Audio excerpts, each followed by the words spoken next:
Hello बच्चों, आप लोग तो चले गए स्कूल में। आपसे बोला था कि साइंस कोर्सेज की रेंज बताऊंगा, लेकिन आप लोग चले गए तो बेटा यही देख लो, है ना। फोटो बता रहा हूँ आप। जैसे आपको कोई सा ट्रिग्नोमेट्रिकल फंक्शन दे, sin x हुआ, cos x हुआ, tan x हुआ, ये इनके इनवर्स हुए, sin इनवर्स, cos इनवर्स, कोई सा भी आपको फंक्शन दे तो आपको उसकी रेंज और डोमेन कैसे निकालनी है ना, उसको सीखेंगे हम लोग। एग्जाम में आता है बेटा है। जैसे मान लो हम cos x के लिए काम कर रहे हैं, प्रश्न में आपको cos x का डोमेन और रेंज आपको पूछा गया है, तो जिसका भी आप सबको डोमेन और रेंज पूछे, सबसे पहले y बराबर उसको मान लो, सिंपली y बराबर cos x हो गया। हमें ये करना है, उसका ग्राफ बनाना आना चाहिए बेटा। ये मैं ग्राफ के लिए लाइन बनाएगा, ये आपका x हो गया, ये y, यहाँ पर आपका x पॉजिटिव रहेगा, यहाँ पर आपका x नेगेटिव रहेगा, ये आपका y पॉजिटिव है और ये y नेगेटिव। इट्स ओरिजिन, ये आपका ओरिजिन पॉइंट है। अब y बराबर cos x है, इसकी मैं कुछ टेबल बनाता हूं बेटा, देखना। ये हमारा x हो गया, ये y हो गया। अब x के कुछ बिंदु लेता हूं मैं, जीरो से स्टार्ट करता हूं। मैंने जीरो ले लिया, 90 डिग्री ले लिया, 180 ले लिया, 270 ले लो, 360 ले लो, ठीक है। अभी मैंने सारे x की सारी वैल्यू कैसी मानी है, 1 से पॉजिटिव वैल्यू मानी बेटा। पहले 0, 90, 180, 270, 360। अब x की वैल्यू पहले 0 है तो यहां पर 0 रखो आप, तो cos 0 y क्या हो जाएगा, आपको cos x लिखा है, x की वैल्यू 0 है तो cos 0 होता है 1, तो y कितना आ गया 1। जब हमने x की वैल्यू 0 पुट करी तो cos 0 क्या आ गया आपका 1, ये y की वैल्यू निकली। फिर x की वैल्यू हम 90 मानेंगे तो cos 90 होता है 0। फिर आपका आ चुका है अगला, x की वैल्यू 180, x बराबर कितना है 180, तो y बराबर क्या माना है हमने, cos x, तो ये हो गया cos 180 मतलब पाई, cos पाई। आपको मैं बता चुका हूं बेटा, cos n पाई होता है -1 की पावर n। इसका मतलब है यदि हमारे पास विषम संख्या हो 1, 3, 5, 7, 9 इस टाइप की, 1, 3, 5 इस टाइप की विषम संख्या हो, तो यहाँ पर n की वैल्यू पुट करो आप। जब n की वैल्यू 1 पुट करोगे तो ये आएगा cos पाई। cos पाई कितना देगा आपको -1, क्योंकि n बराबर 1 है। फिर n की वैल्यू 3 है तो cos 3 पाई, फिर से -1 देगा। जब हम n की वैल्यू विषम रखेंगे तो हमें क्या मिलेगा, cos पाई मिलेगा, cos 3 पाई मिलेगा, cos 5 पाई मिलेगा। तो इस टाइप से आपकी वैल्यू ओड टर्म में रहेगी, तो ओड टर्म में आता है -1।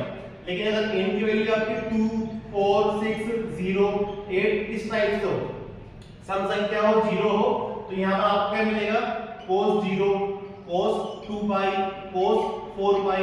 जब हम यहाँ पे 2, 4, 6 रखेंगे तो ये कैसा हो जाएगा, पॉजिटिव हो जाएगा। तो आपको ये याद रखना पड़ेगा बेटा, सिंपली आपको तो इसका फॉर्मूला ये याद रखना है, cos n पाई होता है -1 की पावर n। जब हम लोग n की वैल्यू विषम लेते हैं, 1, 3, 5, 7 तो ये नेगेटिव आता है और सम लेने पर पॉजिटिव आता है। तो ये cos पाई लिखा है, इसकी वैल्यू होती है -1, तो y बराबर कितना आया -1। अब x की वैल्यू 270 डिग्री लिखा है, क्या लिखा है, y बराबर cos x, और x की वैल्यू कितना है 270। 270 को हम लोग cos 180 प्लस 90 लिख सकते हैं। यहाँ पर फॉर्मूला बना बेटा, cos 180 plus theta. Third quadrant हमारा 180 प्लस थीटा कहां पर आ गया, तीसरे क्वाड्रेंट में आ गया। जो तीसरे क्वाड्रेंट में दे देगा हमें माइनस कोस थीटा। ये हो जाएगा कोस 90 डिग्री, तो कोस 90 0 ही होता है ना। फिर x की वैल्यू कितना है 360, y बराबर क्या है cos x। 360 मींस 2 पाई, पाई की वैल्यू 180 होती है। अभी बताया था आपको मैंने, cos की वैल्यू सम हो 2, 4, 6, 8, 10 इस टाइप से हो तो क्या आएगा, पॉजिटिव आएगा। तो y बराबर कितना हो गया 1। तो हमने बेटा यहाँ पर कुछ पॉजिटिव नंबर लिए थे x के, तो y के नंबर पर पॉजिटिव आएगा। अब हम लोग कुछ नेगेटिव नंबर ले लेते हैं, ठीक है। एक टेबल बनाए थे हमने यहाँ पर, x y, इन्हीं को हम माइनस में ले लेते हैं, माइनस पाई लिखा है ये, 180 को माइनस 90 को पाई बाय 2 लिखा है हमने, 180 को पाई लिखा है, ये 270 है, 270 को 3 पाई बाय 2 और 360 को 2 पाई, इस टाइप से लिखा है। अब ये फॉर्मूला भी आपको पता है, cos माइनस थीटा होता है cos थीटा। तो बेटा देखिएगा, पहले माइनस पाई बाय 2 लिया हमने, cos माइनस पाई बाय 2, तो ये हमको क्या दे देगा cos पाई बाय 2, और cos पाई बाय 2 का 90 डिग्री में कितना आया था 0। फिर माइनस का पाई लिखा है, cos माइनस पाई क्या दे देगा हमको cos पाई, क्योंकि cos माइनस थीटा होता है हमारा cos थीटा, और cos पाई की वैल्यू होती है -1, ये यहां पर लिखिए। तो बोला कि यही संख्या रिपीट हो जाएगी, ये आपका 270 डिग्री लिखा है, 270 डिग्री पर 0 आता है, 360 पर 1 आता है, ठीक है। अब इसमें एक चीज आप देखिए, जब हम 0 से लेकर चले थे तो 1 आया था, और कहां तक आए हम लोग 360 तक आ गए पॉजिटिव टर्म में। इसी प्रकार नेगेटिव में भी हम लोग 360 तक पहुंच गए। तो 0 से 360 पर हमने देखा 1 मैक्सिमम वैल्यू 1 आती है और मिनिमम वैल्यू हमारी -1 आती है 0 से 360 के बीच। इसी प्रकार नेगेटिव में भी वही होता है, सबसे छोटी वैल्यू हमारी -1 आती है, सॉरी यहां पर -1 आती है, 1 आती है ना, यहां पर भी -1 और 1 आती है। अब 360 के बाद 540 डिग्री भी होता है, 720 डिग्री भी होता है, तो 720 डिग्री मतलब होता है 2 गुणे 360, मतलब आपको 2 पाई इंटू 2 4 पाई हो गया, cos हो गया 4 पाई, मतलब cos 720 डिग्री। तो वापस से सर्कल वापस से बनता है, 360 का पूरा एक सर्कल बन जाता है, 360 का वापस सर्कल रिपीट होता है, मतलब यही वैल्यू हमारी रिपीट होती जाएगी।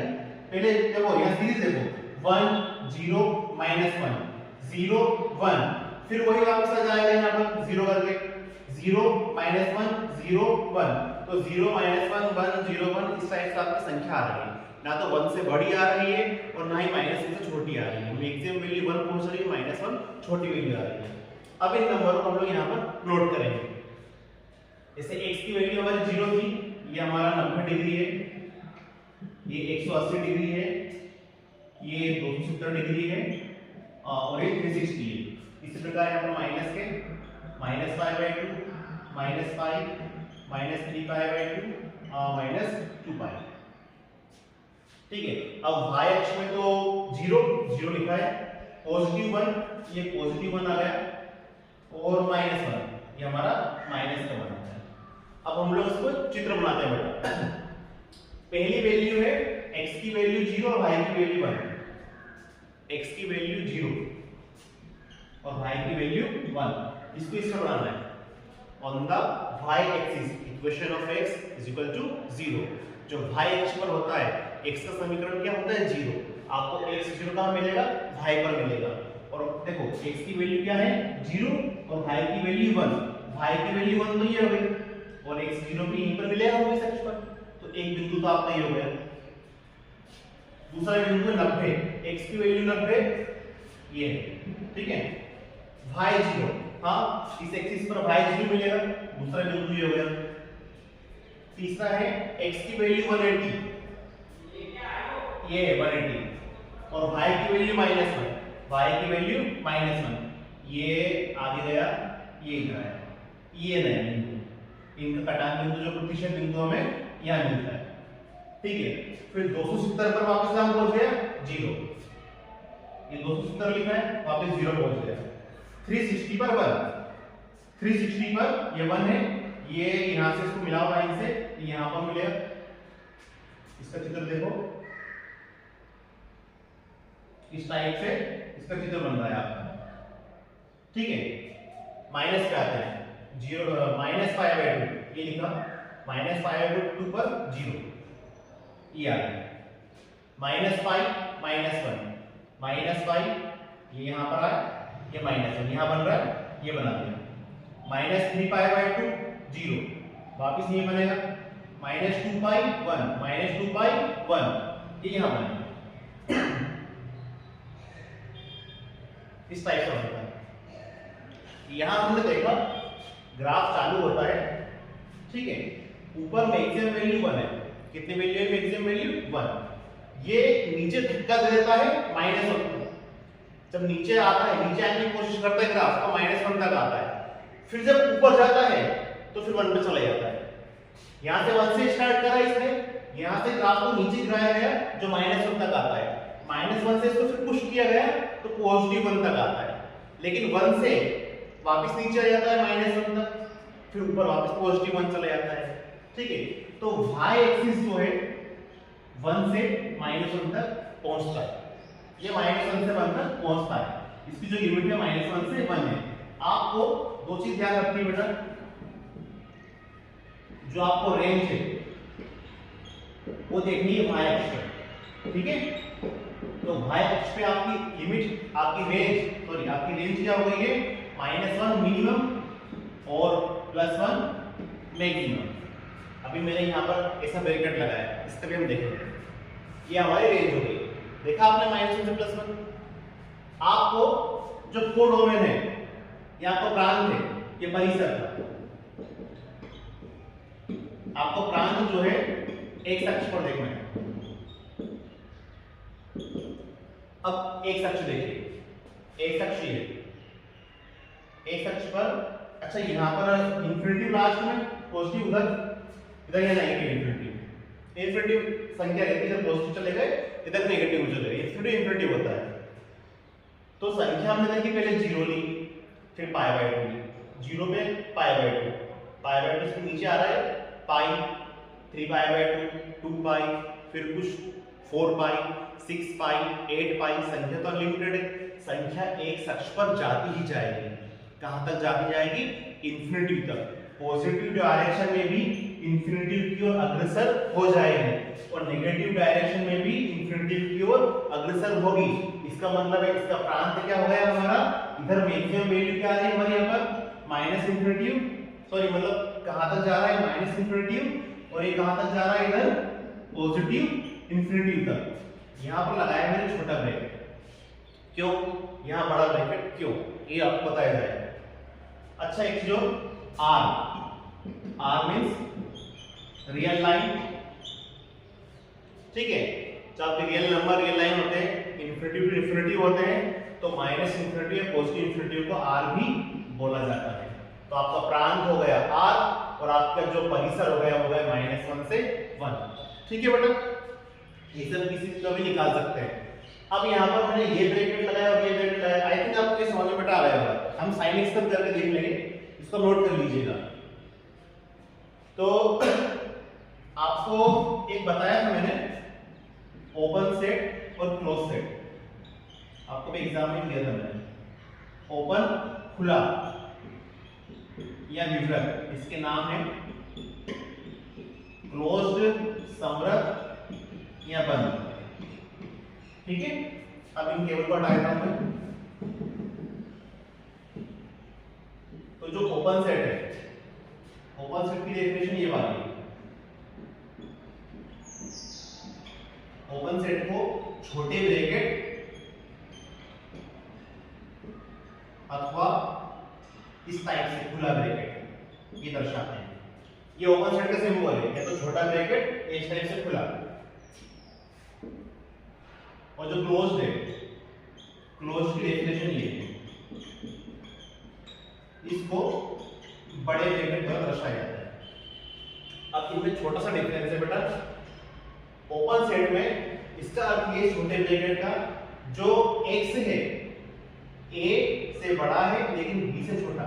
मतलब मैंने आपसे बोल दिया, ये लिखा मैंने 1 5, इसका मतलब है x की वैल्यू आएगी 2 3 4, उनके बीच की वैल्यू आएगी।